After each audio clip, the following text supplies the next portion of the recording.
Hey, it has been a while since we've done this. This is Fish on a Heater, and this is a series that we still kind of call Tournament Takeaway, even though, that's not what it says in the title anymore. It's just, what it is a series where we take a look at a set of battles that have occurred in an arena tournament, and we break them down into every possible piece that we can think of, and see what we can take from them to bring into our future battles. So, this is a set of Vortex Cup battles in a practice tournament that I did on the Flash Tournaments for Everyone Discord server. I'm against Warrior JMac5, who is someone that I have encountered before. I don't remember if I have actually battled them or not. What I'm noticing so far about this cup is that it seems to be delivering on something that I thought would be the case for February and the Labyrinth Cup, which was variety. I thought that with the particular rule set of Labyrinth, it would just lead to everyone having such unique teams and there being so much variation in everyone's compositions, but like every other meta, it seemed to kind of compress into a very common set of picks. So, almost everyone had a Alolan Marowak, almost everyone had Vigoroth, almost everyone had a Alolan Ninetales and Politoed.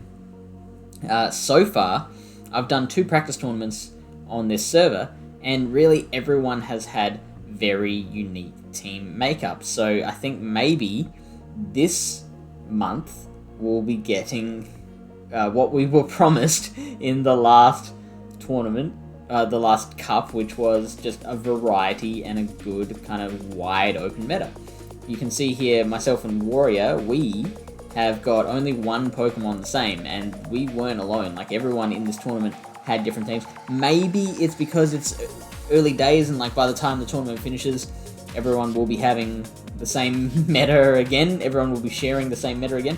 But for now, we get to enjoy the variety. So, I had Blaziken on my team because it is a fighter that can really take it to Frostlass. Obviously, Primeape is another Pokemon that can do that. Frostlass will, I think, be a very popular Pokemon because we all know how devastating it is with an energy lead or a shield advantage or both. Primeape can hit back with that Night Slash, and Blaziken of course hits back with the Blaze Kick / Blast Burn. I actually had Stone Edge on my Blaziken, so Blaze Kick, Stone Edge, because the Stone Edge really good against Flyers and Ices. Well, I mean the counter. The counter works against the Ices, but there's also a lot of the Ices in this meta are water Ices, which means they aren't weak to fire. So the Stone Edge really helps with that one. Let's see. Shadow Dragonair is an interesting one. It's really good in the lead when you've got shields to hide behind. It just wears people down with that Dragon Breath damage. I believe a regular Dragonair will beat a Frostlass into 2 shields. Let's see if I'm right about that. That's Dragonite.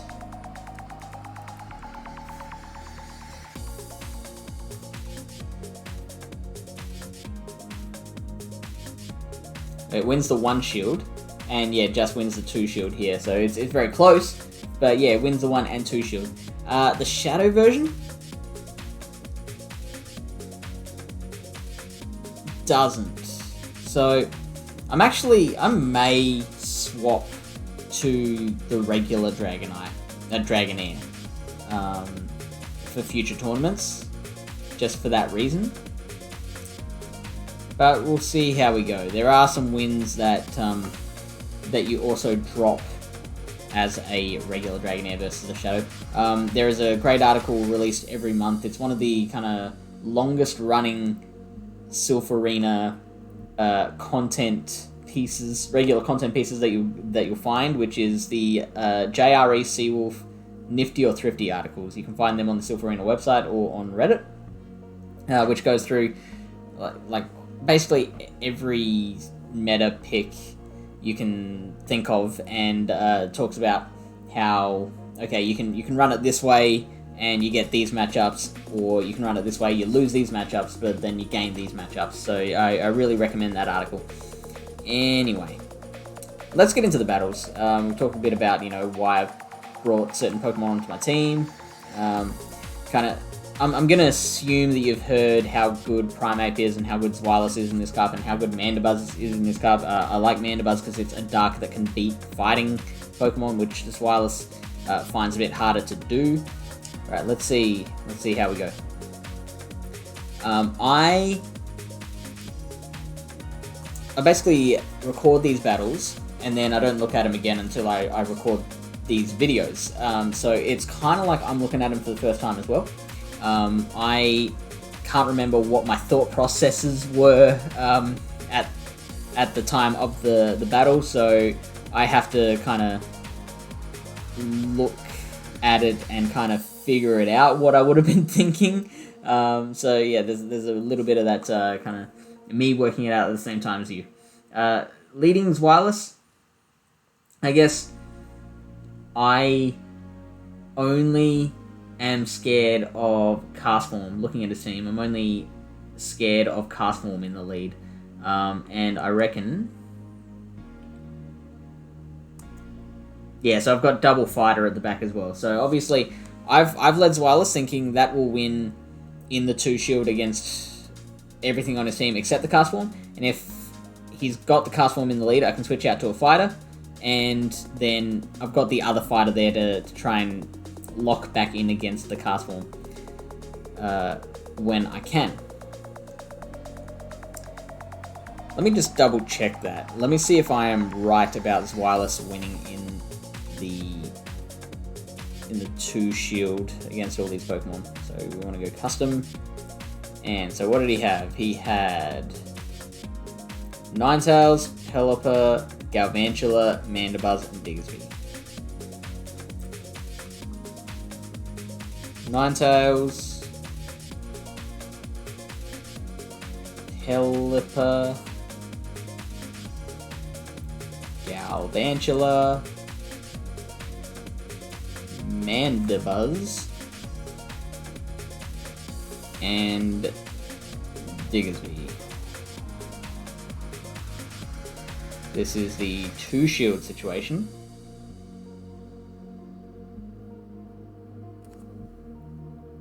And so I'm beating 4 of those. Diggersby is the only one that is a holdout, but I imagine that that's because of baiting. So yeah, here it baits twice before throwing the Earthquake. If I turn off baiting and just go straight Earthquake... Oh shoot, that was Dragonair. I want Zweilous.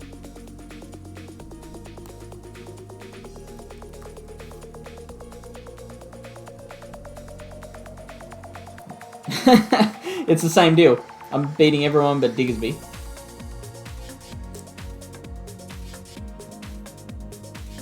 And... yep, baiting twice again. And if I turn baiting off...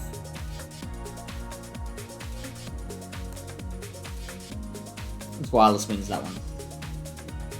So firing Earthquake, failing, firing Earthquake, getting shielded again. So it does get time to fire 2 Earthquakes, which is a pretty big deal.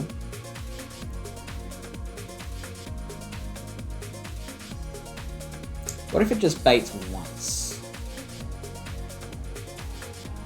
So now we're gonna play with it a little bit.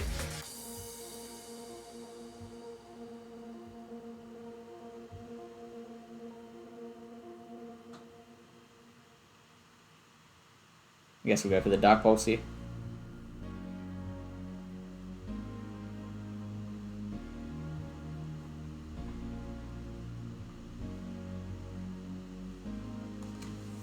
Okay, if Diggersby just baits once, then it can still win that. But if it can't land the bait, if I don't shield that,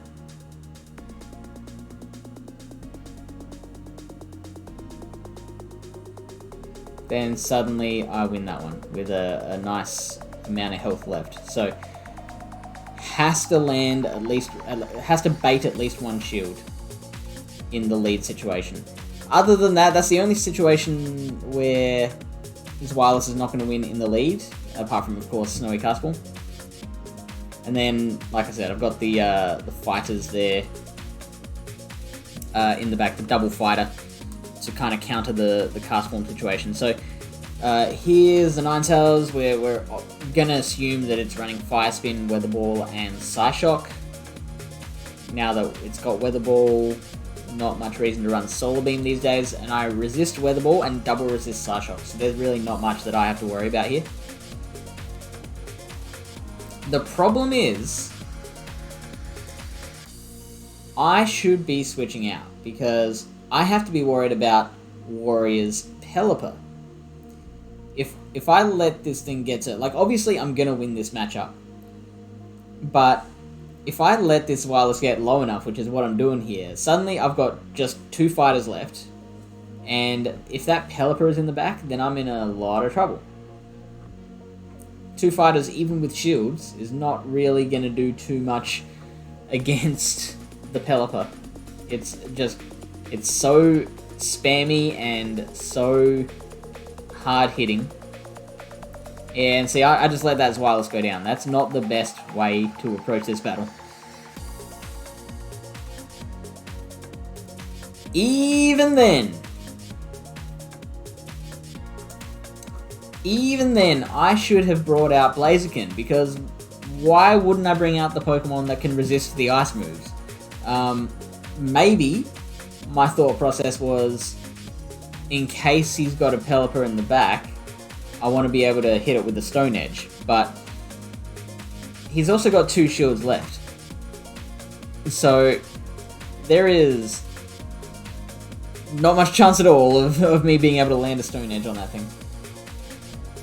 It's going to take 8 counters to get to a Stone Edge. It's only 5 wing attacks to get to a Weather Ball. So it's going to fire off 3 Weather Balls by the time I can fire off 2 Stone Edges.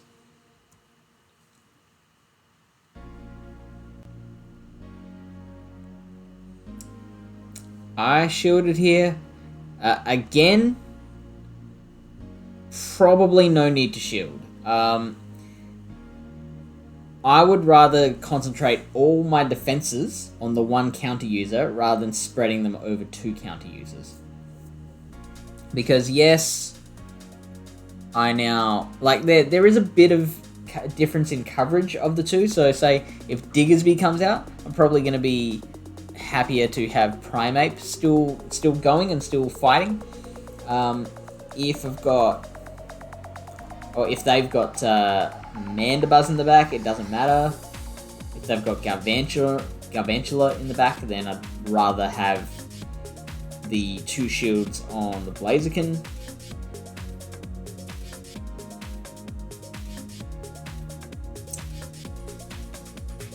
And the Pelipper is a moot point, I guess, because like, yes, I'd like to be able to get to 2 Stone Edges from the Blaziken, but it's going to tear us apart anyway. And also, if I get hit by the Weather Ball from the Cast Form on the Primeape, then that'll put me in farming range from the Pelipper anyway. And what do you know, it is Pelipper. So I'm just in a world of hurt here. There's really not much I can do to...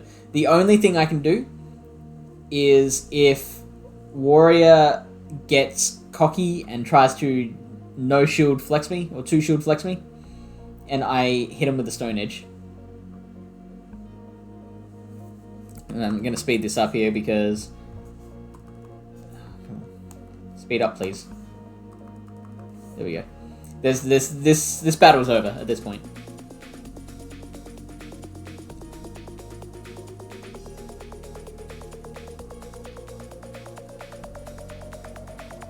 Actually, I do get pretty close. Like, those counters are adding up. But the weather balls just come too fast.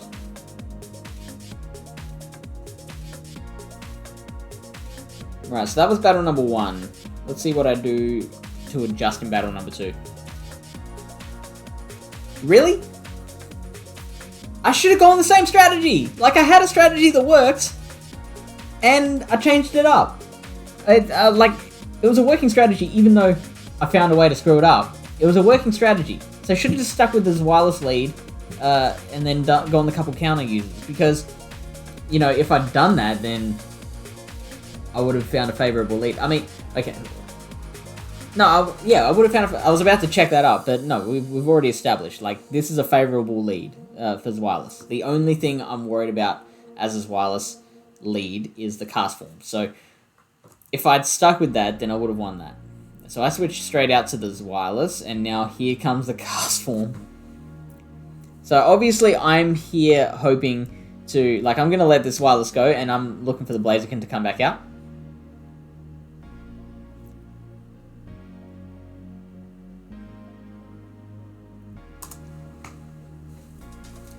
But if that's my plan, why do I want the cast form on low health?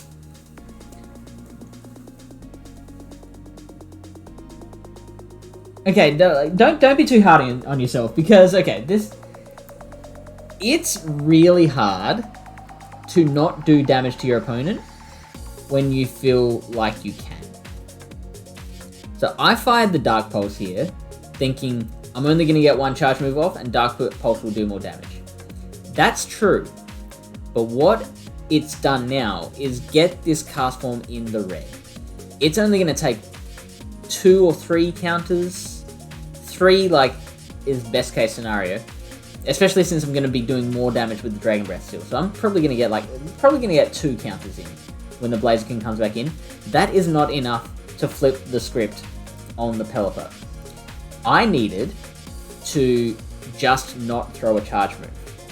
I wanted that cast form to have as much health as possible, so that my Blaziken could come in, hit it with a lot of counters. The cast form can't do anything because it is switch locked, so it can't get out of there. And so I can just punch that thing to death. And then I have a whole bunch of energy to unleash on the Pelipper. It'll probably still win. Probably. I think we can play this out here. Because Wireless in a single battle versus cast form of the snowy variety. And let's take away the charge moves. And we also want no shields.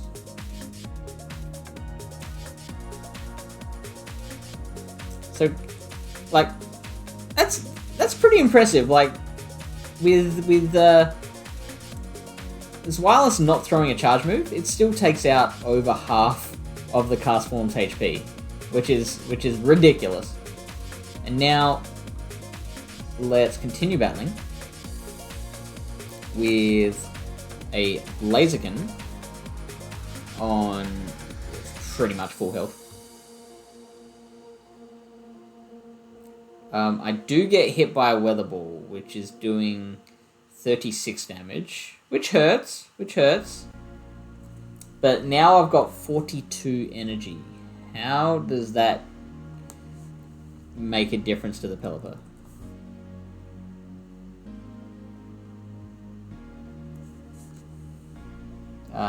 In this case, we've both got 2 shields still. Whew, looks like the Pelipper is still kicking my butt.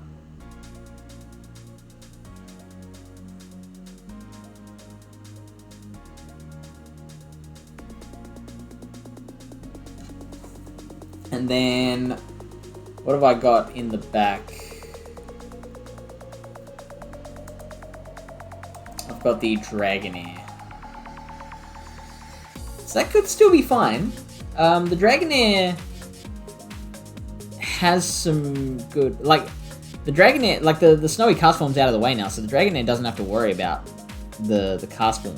What else is on J-Mac's team? The Ninetales, like Dragonair will love Ninetales in a zero shield situation. Galvantula is going to be a bit more difficult, but Dragonair should survive a lunge in order to get off the Aqua Tail. So Diggersby will be a bit difficult as well.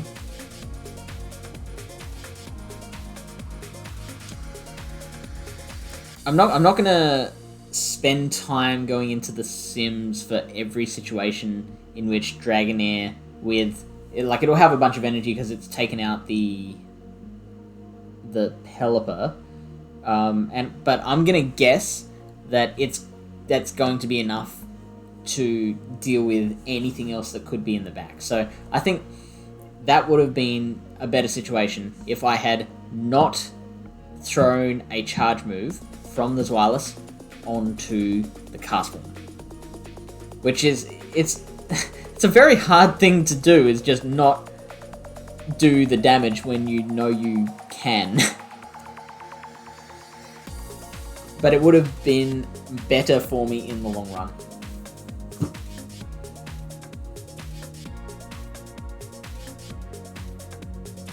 So I think I got one counter there.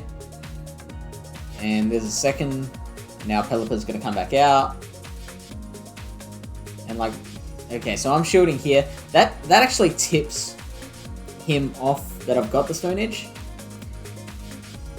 So Stone Edge is often a surprise to your opponent, but a lot of people are savvy enough now that they expect that it could be Stone Edge, especially those who know how to count their fast moves, because it takes... so Blast Burn is, 45 energy, so it takes 7 counters to get to a Blast Burn. It takes 8 counters to get to a Stone Edge. So the counts are different. So if you fire 8 counters before firing a charge move, person who knows how to count will guess that it might be Stone Edge. The fact that I have shielded this Weather Ball also gives them another clue that I'm running Stone Edge, because why would I want to keep this Blaziken conscious against a Pelipper? There's no other reason other than, hey, maybe I can get the KO with this Stone Edge.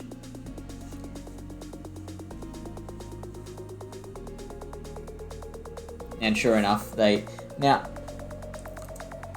there was only one battle left, so there probably wasn't that much value in keeping the secret.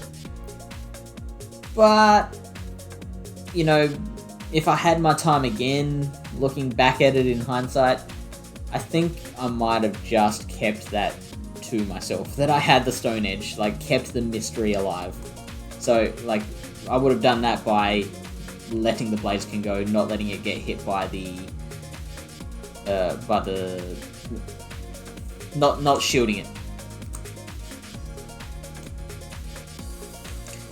Why shield there? Wait, how much does Pelipper's Weather Ball do to a Shadow Dragonair? I hate that I've got to type all the way to the A. Yeah, I don't know. A Weather Ball is going to do 30% damage, which ain't nothing, but that shield came completely from me just having completely lost track of the energy. That thing was absolutely not up to a hurricane. There was no need to shield that at all.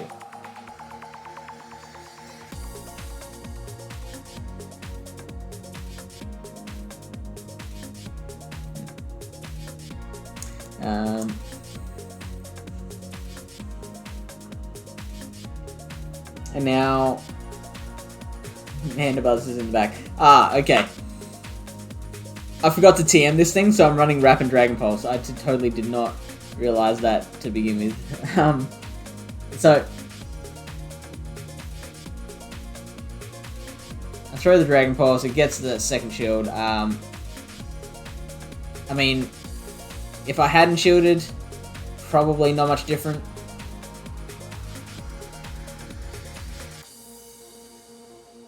Because let's say I'm on like half HP left, with no shields left. Alright, so I've got 1 shield left.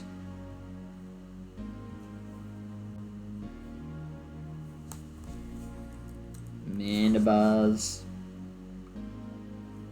And I've got Wrap and Dragon Pulse because I forgot the TM. So if we say 65 HP.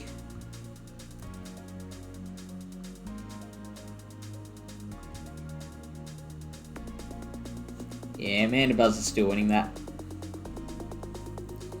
So again, it's those decisions that I made earlier on, which meant that I couldn't fix it at the end.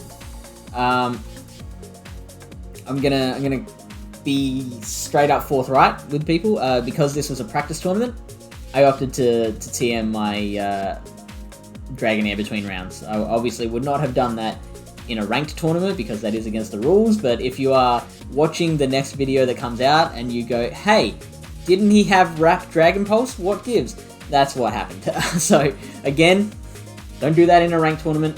I only did it this time because it was unranked and it was for practice.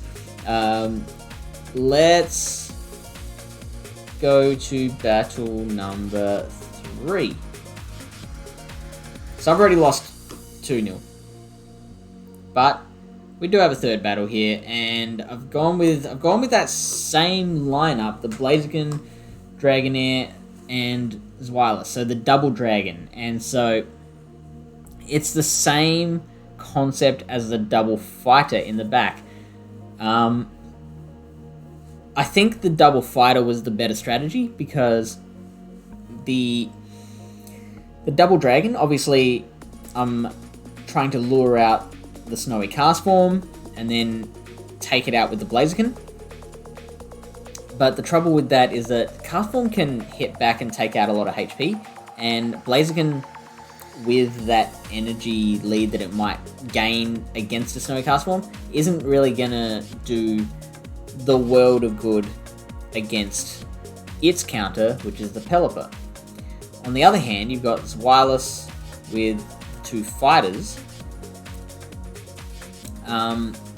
If you switch to 1 fighter, bring out Pelipper, I think the Zweilous will be able to do more damage against that Pelipper than, say, oh, hang on.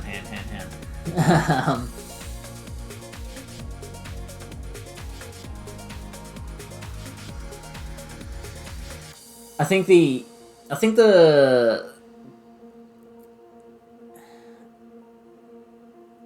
Zweilous has better matchups against even its counters than Blaziken does. I think Blaziken's going to get wrecked a lot harder by a Pelipper than a Zweilous will do against a Cast Form. So there's more play in that. You saw how much Zweilous was doing with no shields, just fast move damage, without even throwing a charge move. And it took out half of the Cast Form. So that's a big deal. So I think having the Zweilous there and then the 2 fighters gives you more to play with than the fighter and then the 2 dragons.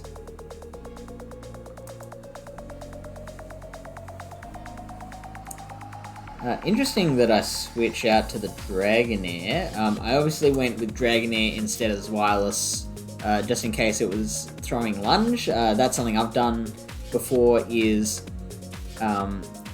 throw the lunge expecting them to switch out, even though the lunge is worse against the Pokemon that I'm in against at the time. If I throw lunge and they have opted to switch out and catch the move, then I debuff whatever they're bringing in, and then I get free reign to bring in whatever I want against that thing. So whatever they've given me switch advantage, and whatever I'm in against is doing even less damage than before, so it's even less of a threat. Wasp Discharge, which is good for Dragonair, and then here comes Snowy Castform, and I mean this is a lot better. Like that Castform has a whole bunch more HP now. I think I still have to shield this here. Oh, that's playing it very risky. Oh, that's brutal. Oh,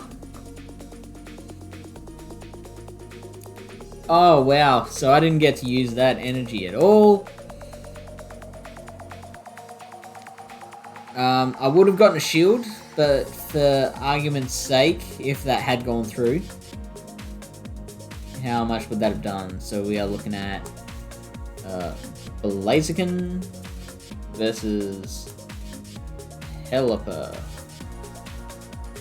A Stone Edge is doing 97% damage to a Blaziken. So actually better for me to use the shield there against the Castform, and that's kind of what I was saying. Like, even though the Blaziken is meant to be such a hard counter to the Castform, I still had to use a shield there to make sure that I could use that energy against the Blaziken. And even then, I have to. I just have to fire Stone Edge because I still don't have enough HP left to play the baiting game. I've just got to fire kind of Stone Edge and then like I think one more counter and then fire Stone Edge again. That's gonna help because either they're burning 2 shields or they're losing their Pelipper. So like that would have actually been quite good. I think I might have been able to get out a second Stone Edge before they KO'd me if I had used my shield. And so now I've got this wireless, and he's got 2 shields again. So this, I think, has been a theme throughout all 3 battles, where Warrior J-Mac has not had to use his shields early. Even, like, he lost this latest lead, but I gave up switch advantage, which was a big deal.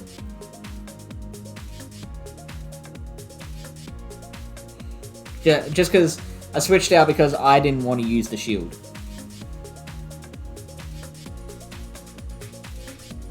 Now I've got like a fifth of his wireless against this Galvantula, and it's... Oh, I do get there! Oh, okay, the Dragon Breath does win out in the end, so I did get the 3rd win.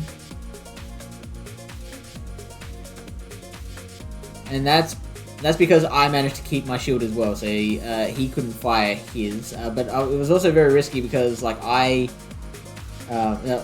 they had a shield left as well, so I couldn't fire the charge moves. What was I going to find out before? Let's just see Galvantula versus Blaziken in the lead.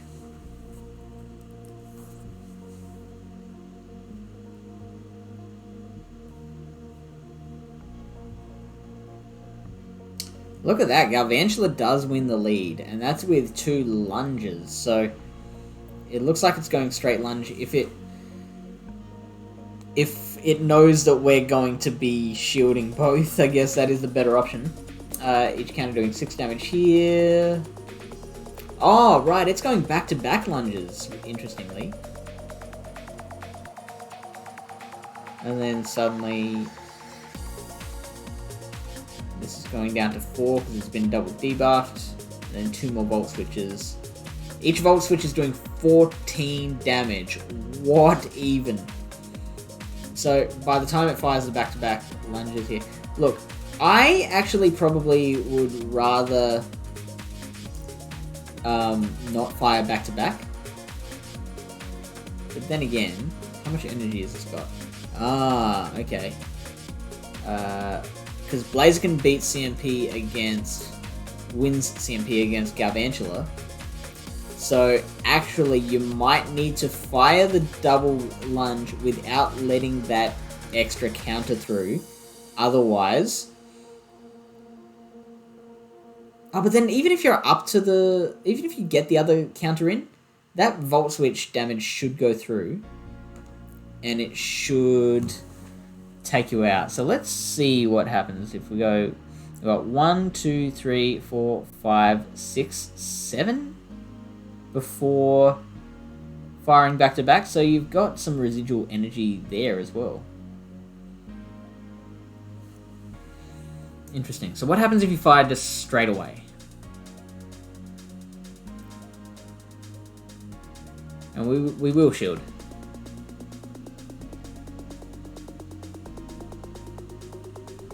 Yeah, it looks like you're still winning that. Because even though the Blaziken is up to a Blaze Kick, that Volt Switch damage is coming through first and registering first.